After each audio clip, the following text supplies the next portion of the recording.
तो इस पद्मश्री सम्मान को मैं सम्मान नहीं मानता हूं। हमारे नाम और पता का वेरिफिकेशन किया गया मेरे मोबाइल से, इसको किसी से शेयर नहीं किया जाए, तो मैं बड़ा असमंजस में था। आज के डेट में भी समाज में उन्हें अछूत माना जाता है, इसमें दो राय नहीं है। मुसहरटोलों की स्थिति इतनी खराब है कि आज भी मुसहरटोलों में नल जल, नाली गली, शौचालय की गंभीर समस्या है। मुसहरटोले के लोग भी कहते थे कि हैं वोट मांगे आई है कि देवे के न लेवे के खाली बात करे आवे है। आस पड़ोस के जो मुसहरटोलिया के रहते थे वो लोग कहते थे कि गैठा में घी सुखावत रहो, और गंदगी में रहने के कारण इनके कपड़ा गंदा रहता है, और कपड़ा के कारण इनकी जो शरीर से दुर्गंध आती है, उसके चलते लोग नामांकन नहीं लेते थे। टीचर लोग के दूसरे बच्चे भाग जाएंगे, और ये नियमित रूप से नहीं स्कूल जाते थे, तो शिक्षकों का भी था कि हम नाम लिख देंगे और ये ड्रॉप आउट हो जाएंगे। नमस्कार, मैं प्रशांत तिवारी आप सभी का स्वागत करता हूं प्रभात खबर डिजिटल के प्लेटफॉर्म पे। और आज जो हमारे मेहमान हैं वो किसी परिचय के मोहताज नहीं हैं। जब 25 जनवरी 2025 को भारत सरकार ने पद्म अवार्डों का जो ऐलान किया, उसमें आरा के रहने वाले भीम सिंह जी को भी पद्मश्री से सम्मानित किया गया है। यह सम्मान देश के उन चुनिंदा लोगों को मिलता है जिन्होंने समाज और देश के प्रगति में अहम योगदान निभाया है। ये तो पद्मश्री का परिचय हो गया। भीम सिंह जी का परिचय ये है कि ये पिछले 3 दशक से समाज के सबसे पिछड़े वर्ग, जिनको कि न सरकार बहुत ज़्यादा रिकॉग्नाइज करती है, ना ही उन्हें समाज में बहुत ज़्यादा इज्जत दी जाती है, ना उनको बहुत तवज्जो दिया जाता है, उनके उत्थान के लिए लगातार काम किया। तो ऐसे व्यक्ति का इंटरव्यू करने का आज हमें मौका मिला है। आइए बात करते हैं भीम सिंह जी से और जानते हैं कि उनकी ये जो जर्नी है वो कैसी रही है। सर, सबसे पहले आपका प्रभात खबर पर स्वागत है। बहुत बहुत धन्यवाद। प्रधानमंत्री जी ने आपके नाम का जिक्र किया था मन की बात में, उससे भी पहले आप लगातार जो राज्य सरकारें हैं या जो सामाजिक संगठन आपको सम्मानित करते रहे हैं, ये तो सम्मान हो गया। लेकिन सर, ये जो मुसहर जाति है, इनके उत्थान के बारे में आप कब सोचना शुरू किए?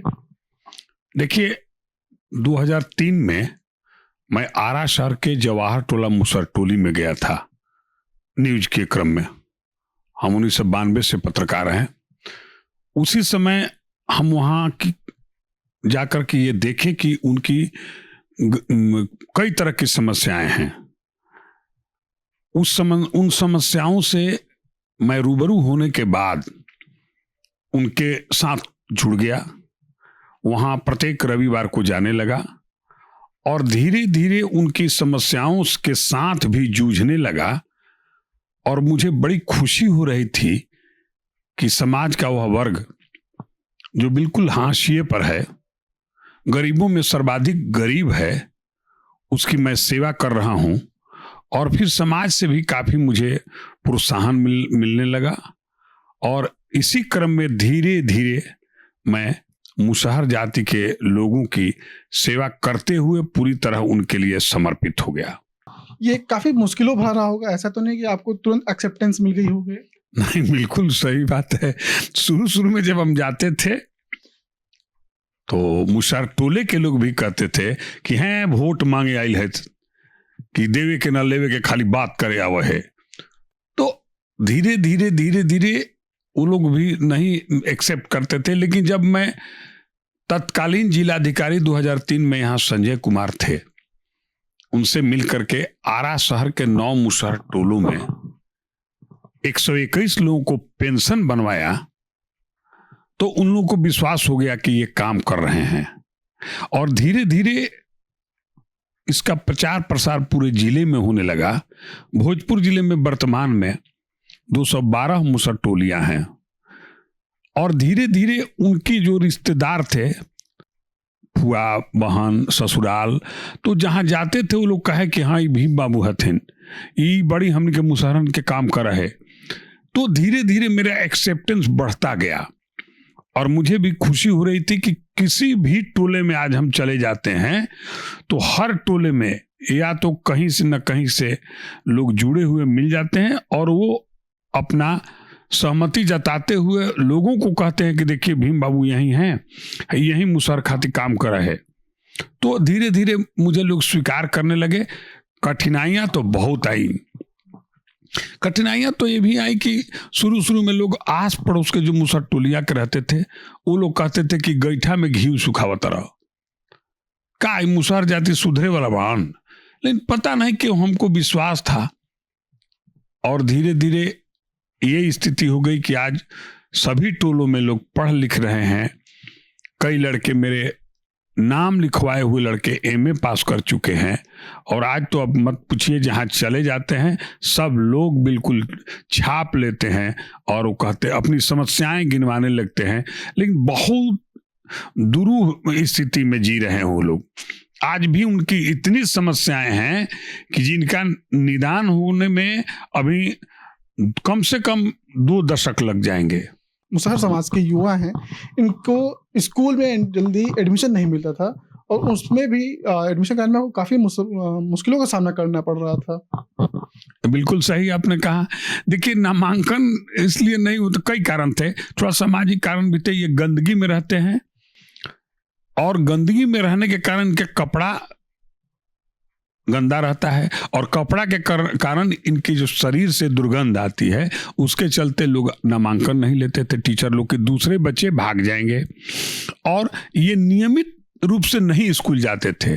तो शिक्षकों का भी था कि हम नाम लिख देंगे और ये ड्रॉप आउट हो जाएंगे, तो हमको हमारे पदाधिकारी लोग कहेंगे कि आपके यहाँ से इतना ड्रॉप आउट हो गया। तो इसलिए लोग नहीं लिखते थे। इनका जन्म प्रमाण पत्र नहीं होता था, इनका खाता नहीं होता था, तो ये भी एक समस्या थी। इसलिए इनके नाम लिखने में शिक्षक लोग परहेज करते थे। अभी तक हमने करीब 8,000 से अधिक बच्चों का जिले के विभिन्न विद्यालयों में नामांकन हम करा चुके हैं।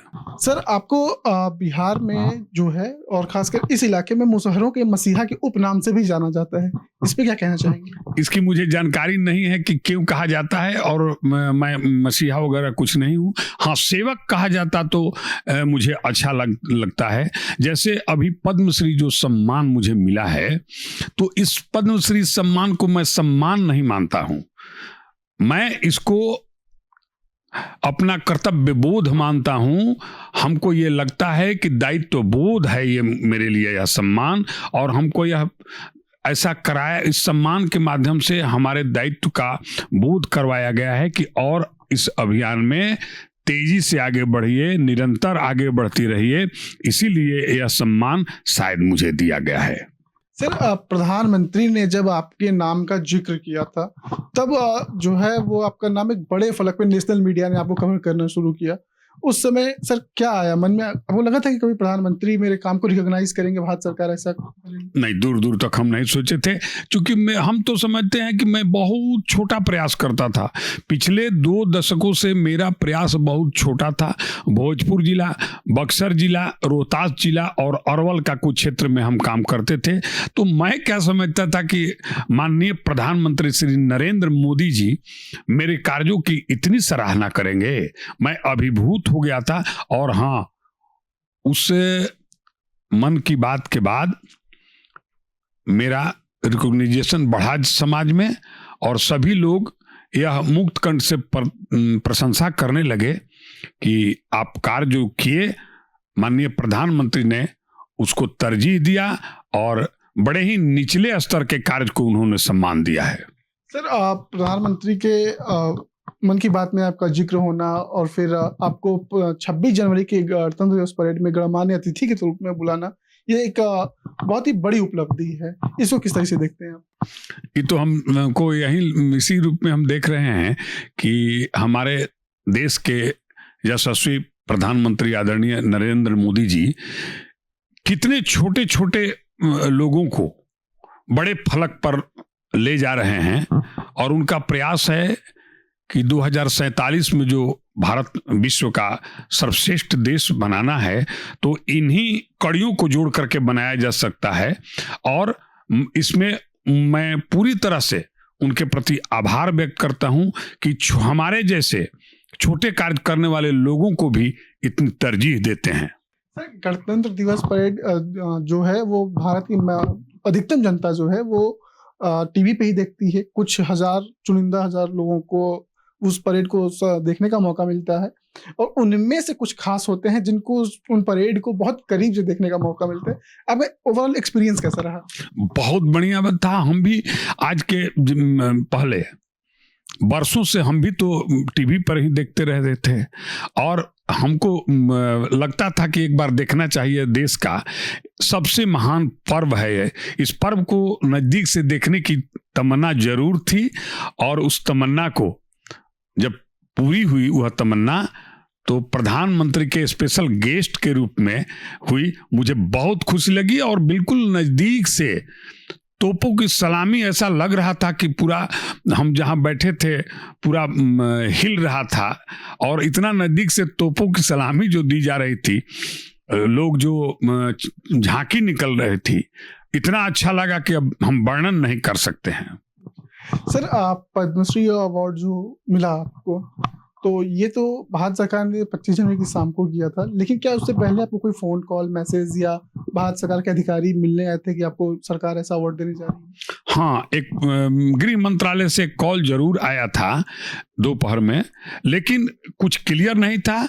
हमारे नाम और पता का वेरिफिकेशन किया गया मेरे मोबाइल से। उस समय हम जा रहे थे एयरपोर्ट, रास्ते में ही, लेकिन ये कहा गया कि प्लीज डोंट शेयर, इसको किसी से शेयर नहीं किया जाए। तो मैं बड़ा असमंजस में था कि बात क्या है और क्या होने जा रहा है। मुझे कुछ लग नहीं रहा था कि क्या बात है, या वह कॉल सही है या फेक है, ये भी नहीं हम समझ पा रहे थे। 3-4 घंटे का जो समय था, उसके बाद करीब 6 बजे के 6:30 या 7 बज रहा होगा जब मैं दिल्ली पार्क होटल में पहुंचा, तो वहीं पर आरा के एक डॉक्टर रामकृष्ण जी स्क्रीनशॉट हमको भेजे और बधाई दिए, तो हमको पता चला।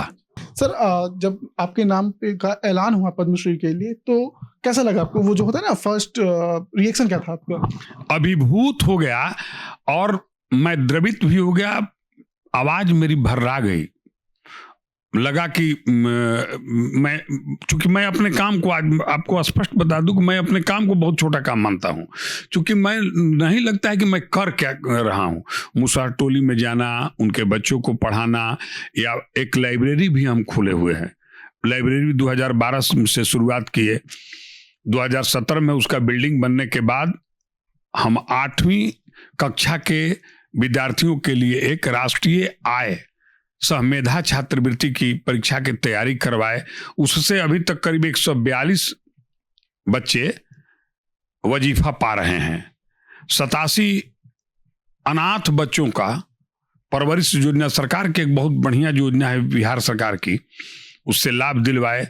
तो मैं इसको बिल्कुल छोटा काम समझ रहा था और मैं सोचा नहीं था कि मुझे इतनी बड़ी उपलब्धि आदरणीय प्रधानमंत्री के द्वारा और भारत सरकार के द्वारा दी जाएगी। सर, होटल पहुंचे आपकी, मुझे जहां तक पता चला है कि आपकी जो वाइफ है वो भी आपके साथ ही थी, उनका पहला रिएक्शन क्या था? बहुत खुश हुई और मैंने भोजपुरी में बोली के लिए हमरो मेहनत इतना दिन के सार्थक हो गई, क्योंकि कदम में कदम मिलाकर के मुसहर जाति के बीच जाने में थोड़ा आज के डेट में भी समाज में उन्हें अछूत माना जाता है, इसमें दो राय नहीं है।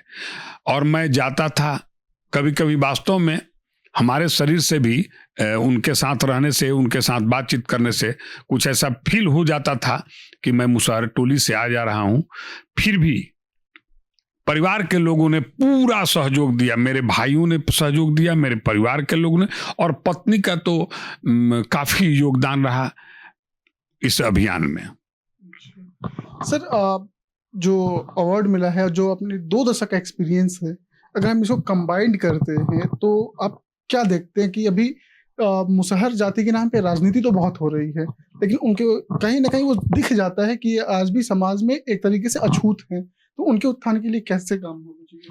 देखिए, उनके उत्थान के लिए सबसे पहले तो उनको शिक्षा से जोड़ा जाना चाहिए, उनके स्वास्थ्य के प्रति विशेष ध्यान देना चाहिए, और उससे भी प्राथमिकता इस बात की देनी चाहिए कि मुसहर जाति के लोगों के पास आज के डेट में मैं समझता हूं करीब 60% लोगों के पास आधार कार्ड नहीं है, जन्म प्रमाण पत्र नहीं है, वोटर आई कार्ड नहीं है, आयुष्मान कार्ड नहीं है, इसकी बहुत जरूरत है।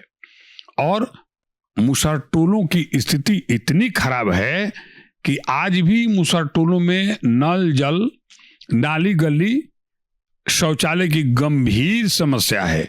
इसको सुलझाना होगा, तभी जाकर के मुसहर समाज के लोग आगे बढ़ेंगे। सर, अगले कुछ दिनों में ये अवार्ड लेने के लिए आपको राष्ट्रपति भवन बुलाया जाएगा। वहाँ पे आपकी राष्ट्रपति से भी मुलाकात होगी, उपराष्ट्रपति, प्रधानमंत्री, गृहमंत्री, सबसे मुलाकात होगी। और जो जहाँ तक मुझे पता है कि इस समारोह के बाद प्रधानमंत्री सबसे मिलते हैं जो सम्मान पाते हैं। जब आप प्रधानमंत्री से मिलेंगे तो उनसे क्या कहेंगे?